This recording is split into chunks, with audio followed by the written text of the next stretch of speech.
Wanting to know how to start to save your marriage? My name is Lee Balk, and I'm here to give you some beginning points on how to start saving your marriage right now. Now, the first question you're going to have to ask is, should you even save your marriage? That's a core piece you have to answer if you're going to move forward. That's pretty easy because you see 100% of marriages have problems, but only 50% survive the problems. Divorce does not end relationships and often only complicates them, and that's why I say that really the question of should you save your marriage is pretty easily answered. Divorces really don't end relationships, especially if there are kids involved. You have to stay connected, and often couples stay connected emotionally, even sexually, after they divorce, in which case they haven't really divorced. Divorces also remove all security that children understand. It is not without consequences. There has been some research a while back that showed that kids were not affected by divorce. All of that research has been disproven. Every research study shows that kids are greatly affected by divorce. It's not that they will not be destroyed by it, but they are affected. And if we can minimize that, that's an important thing to do. So I guess what I'm saying is you probably should save your marriage with only one exception. I am not for saving abusive marriages. And I'm talking about emotional and verbal and physical abuse. I'm not talking about the, he accidentally pushed me, or he said a bad word to me, or she cussed at me, those kinds of things that are the exceptions, not the rules to your communication.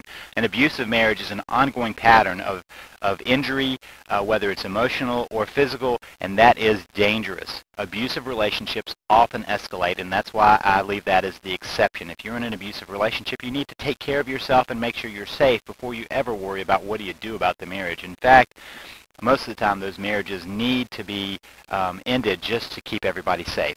With that said, I do believe that most people should work to save their marriage. Which brings the question, okay, so you want to save your marriage, where do you start? You start with yourself. You have to stop panicking, stop begging, stop arguing, and calm down.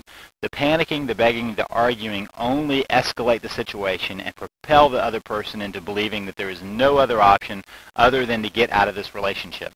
So you have to calm down. You have to begin to use the top part of your brain, the neocortex area of your brain, not the bottom part of your brain that's all about fear and survival.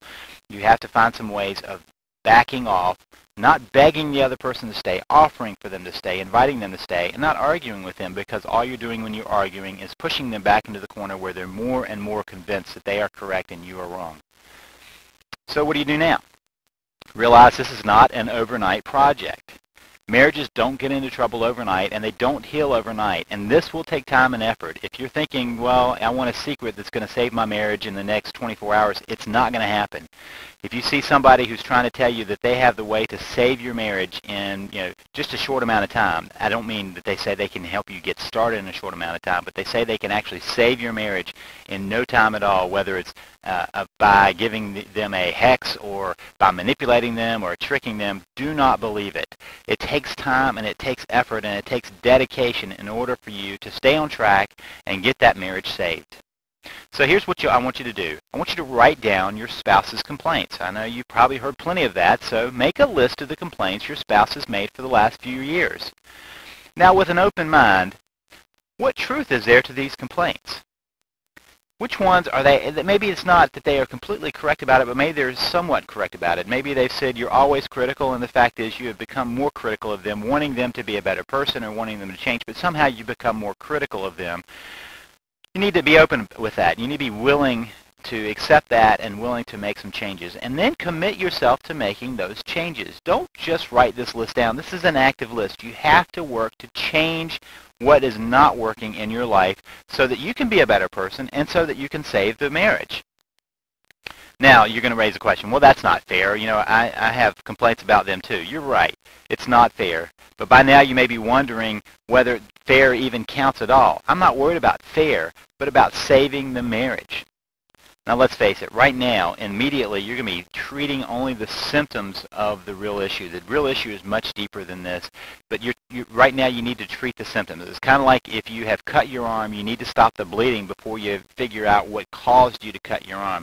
That's a secondary question. While you're bleeding, you need to stop the bleeding. You need to treat the immediate injury and then figure out what's going on. So that's the starting point, and if you want to know more about how to deal with the real issues that are behind a marriage, go now to www.savethemarriage.com. That's www.savethemarriage.com.